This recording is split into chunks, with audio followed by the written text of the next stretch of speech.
আমলের জায়গা, এটা নেক কাজ করার জায়গা, সৎ পথে চলার জায়গা।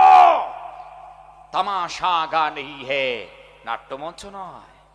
এই দুনিয়াটাকে নাট্যমঞ্চ মনে করো না। মঞ্চে উঠলে আর মঞ্চ থেকে নেমে চলে গেলে তোমাকে জবাবদিহি করতে হবে না, এমন জীবনই মনে করো না। আল্লাহর কাছে একদিন প্রত্যাবর্তন করতে হবে। দুনিয়ার বুকে তুমি এক গ্লাস পানি পান করেছো, আল্লাহ যদি এহসান না করেন, ডে অফ জাজমেন্ট তথা কিয়ামতের ময়দানে যতক্ষণ পর্যন্ত আল্লাহর আদালতে দাঁড়িয়ে এক গ্লাস পানির হিসাব দিতে পারবে না, ততক্ষণ পর্যন্ত তোমার পা আল্লাহর দরবার থেকে চুল সম পরিমাণ এদিক ওদিক হিলবে না। জোরে কর ঠিক কিনা? আজ এই কথাগুলো আমাদের বোধগম্য হয় না, বুঝেই আসে না, আমরা মানতে চাই না।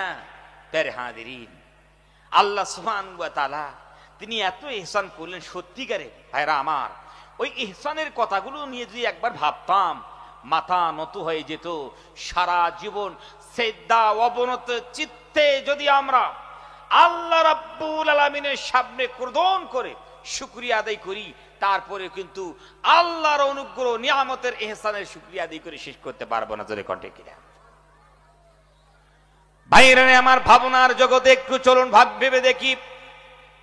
আমরা যখন মায়ের গর্ভে এসেছি, বয়স যখন 4টা মাস হয়ে গেল, 4 মাস বয়সে যখন